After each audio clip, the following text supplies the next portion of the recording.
Hello guys! Magandang hapon sa inyong lahat. Nagbabalik tayo na guys. Welcome back to my channel. So this is something a weekly pasilip, no? For the month of January 2026, no? January 5 hanggang January 11 for the sign off. For this sign of Capricorn. So, Capri, welcome to my channel. Ano kayong messages, advices, and spirit guides ang ating masasaga for today's video? Kanino kayang energy or kaganapan sa buhay ng mga Capricorn ang ating mahagilap? So, guys, this reading is a general reading lamang, hindi lahat makaka-resonate. Kunin lamang po ang makaka-relate sa inyo and comment down below kung kaninong energy ang ating nasagap. Because don't forget to like and subscribe my channel and hit ko siya for more videos update. Because maraming salamat po sa mga walang sawa pag-support sa aking channel, lalo na ang skip ng ads na way pagpalain po kayo ng Diyos at may kapal, siksik digdigigo umapaw na biyayang manambalik sa inyo.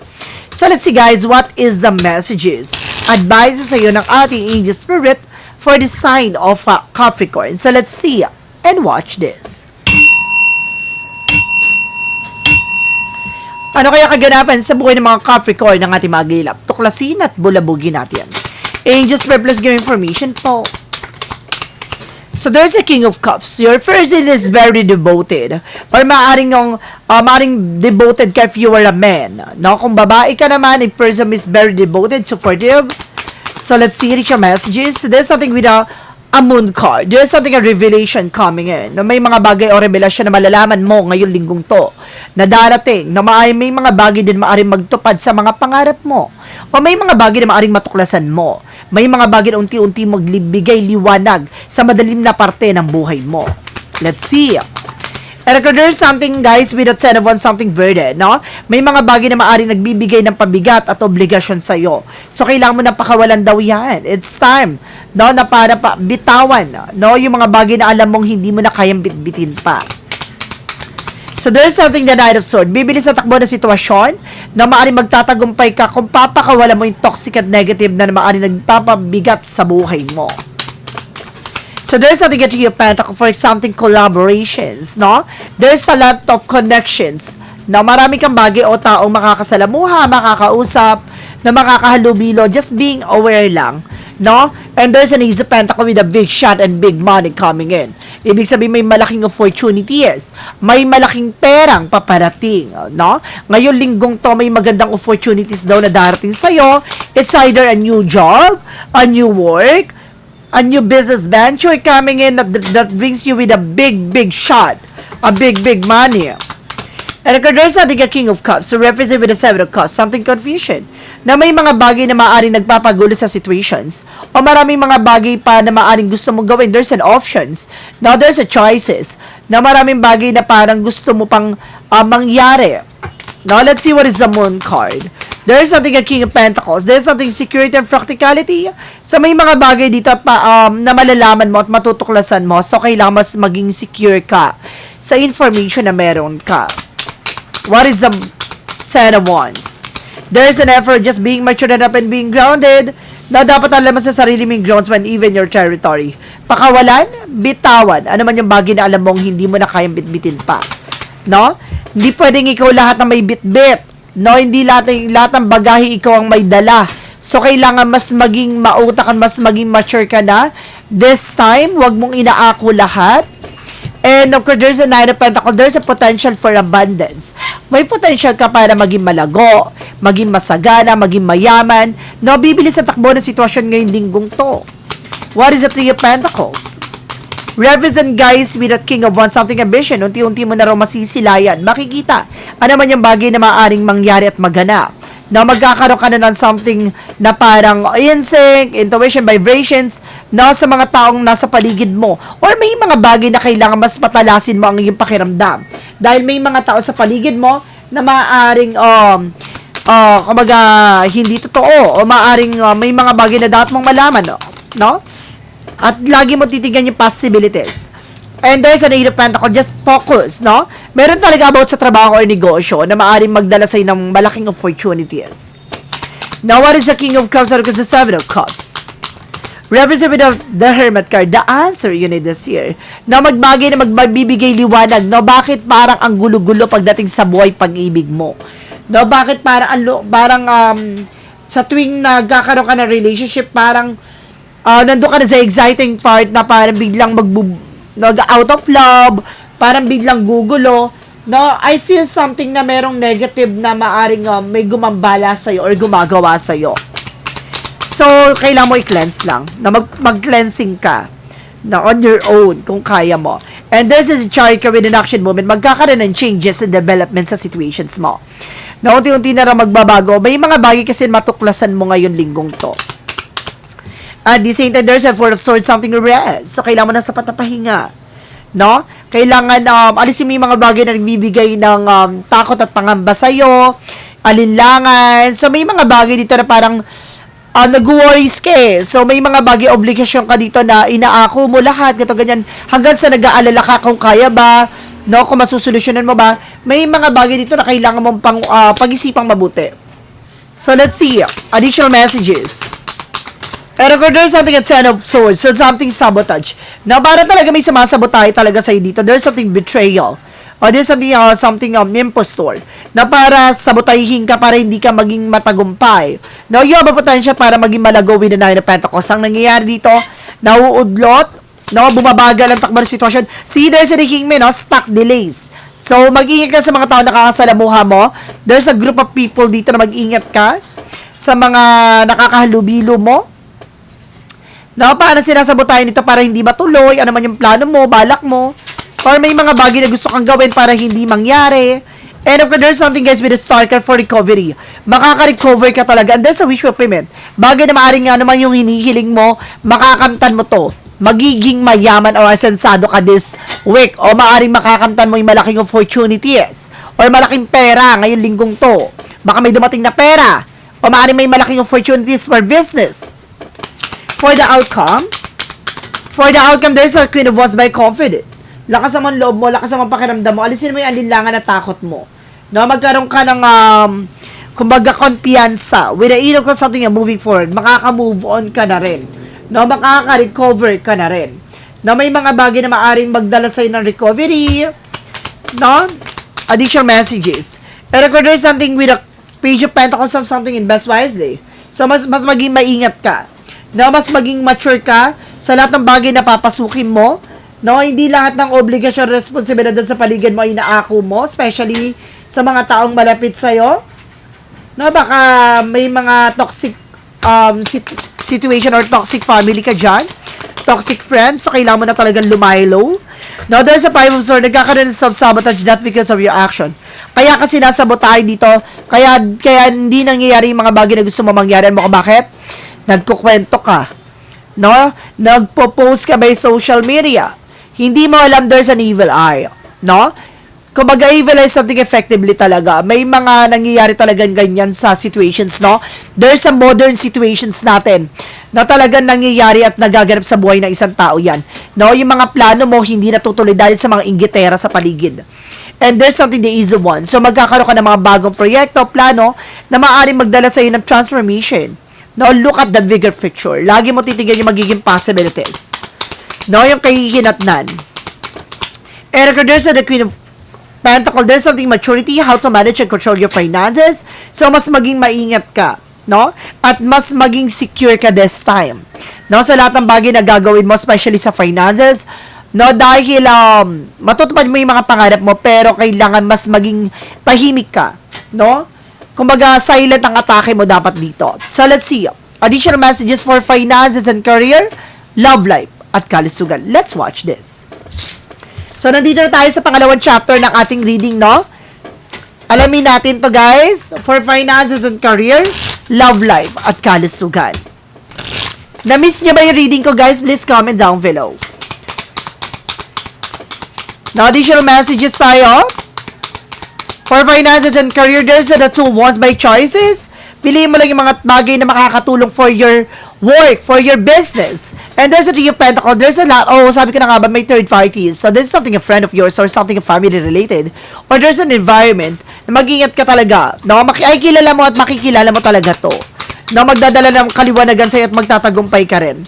No, kailangan mo lang talaga magpatuloy sa ginagawa mo, magtiyaga, at kailangan subaybayan mo. No, there's a partnership dito na maaring biglaan mabuo. Na may mga bagay na maaring magbago pagdating sa finances and career mo. No, maaring magdadala sa ng tagumpay ito. No, nakaranas ka ng bankruptcy ngayong linggong to, makakaranas ka ng parang rebuilding na mabubuo at magiging maayos na ulit. No, ang inyong kalagayan pagdating sa finances, even a partnership. Sa love life, there is a 5 of Cups, something disappointment, na may mga bagay dito parang nagsisisi ka or nangihinayang ka, o meron dito nagsisisi, no? Baka iniwang ka, no?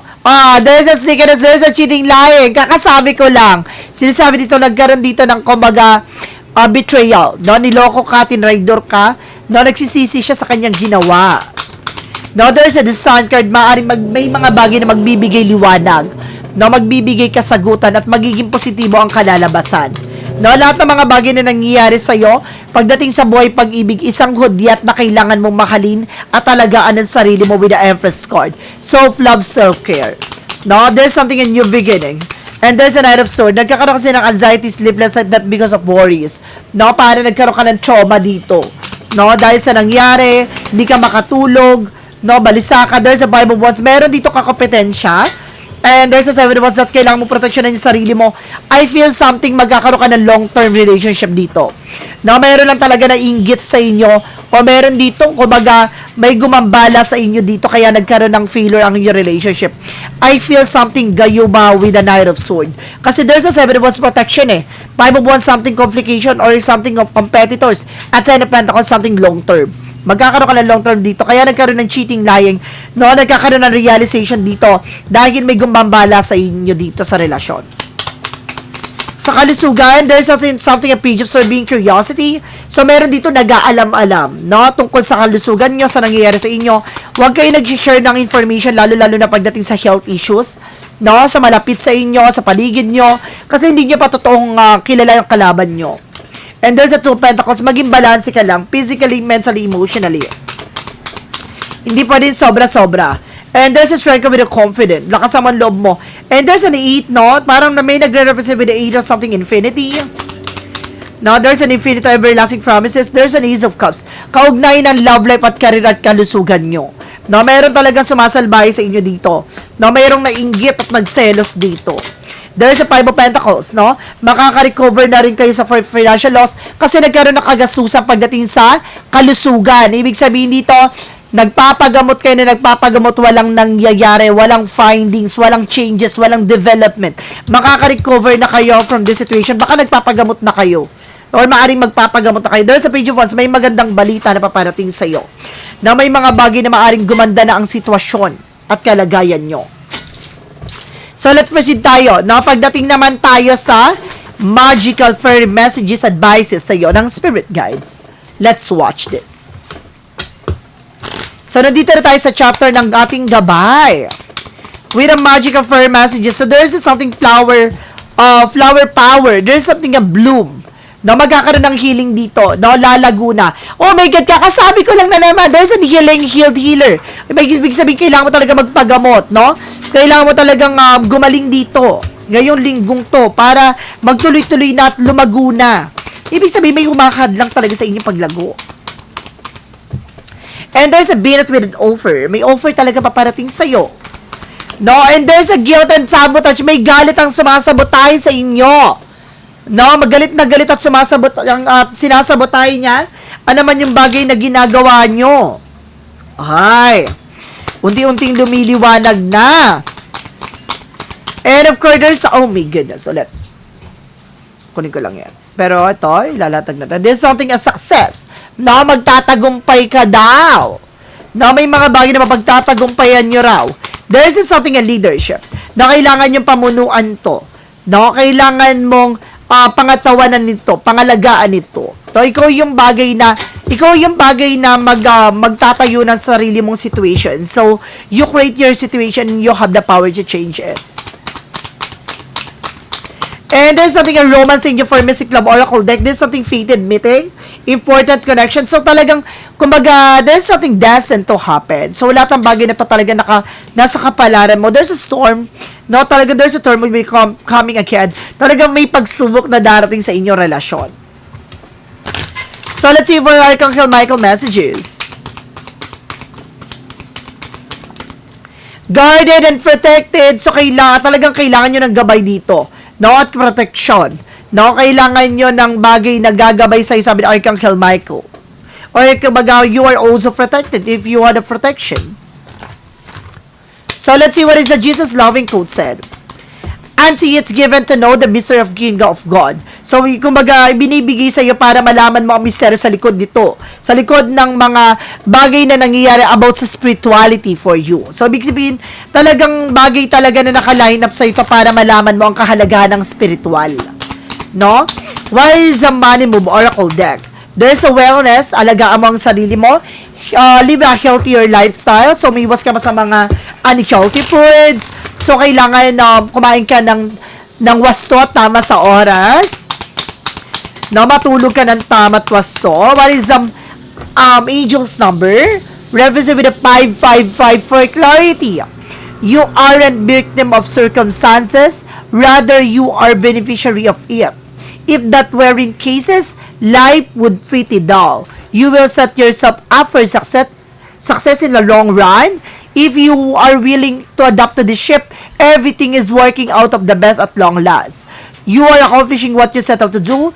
Everything will work out perfectly at the end. So, may mga bagay magbibigay liwanag sa'yo. Sa lahat na nangyayari sa buhay mo, no, kailangan mo talagang harapin to dahil ito yung parang framework, no, to build you to become a better person or to become a successful person. So, let's see what is shadow work represent what? Parang may part dito na parang huhubugin ka. No? Huhulmahin ka. From the shadow work, there's the unknown. No? Surrender. May mga bagay talaga na hindi mo pa alam. Na may mga bagay na hindi mo pa natutuklasan. May mga bagay na kailangan mo ipagkatiwala. So, there's a clarifying for love situation. So, there's a soul path. Talaga, there's a something soul. Oh my God, there's a spiritual talaga. Let intuition guide your step in illuminating the path meant for you. So, talagang itong path na to, itong journey na to, talagang para sa'yo talaga to.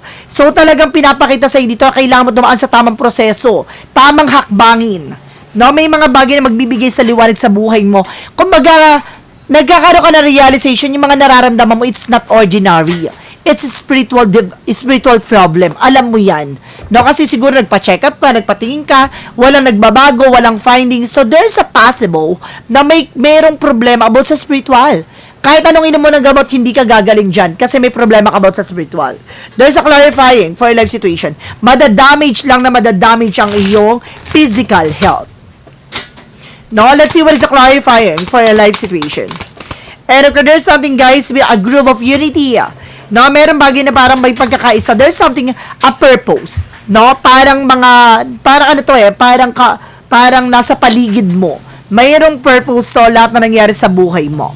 From what lies beneath will create a future.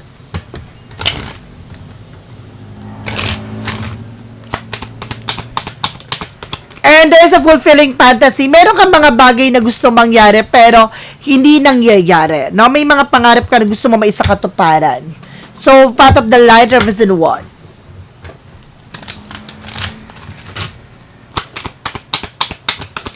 And if there is something, guys, with a freedom, makakalaya ka na.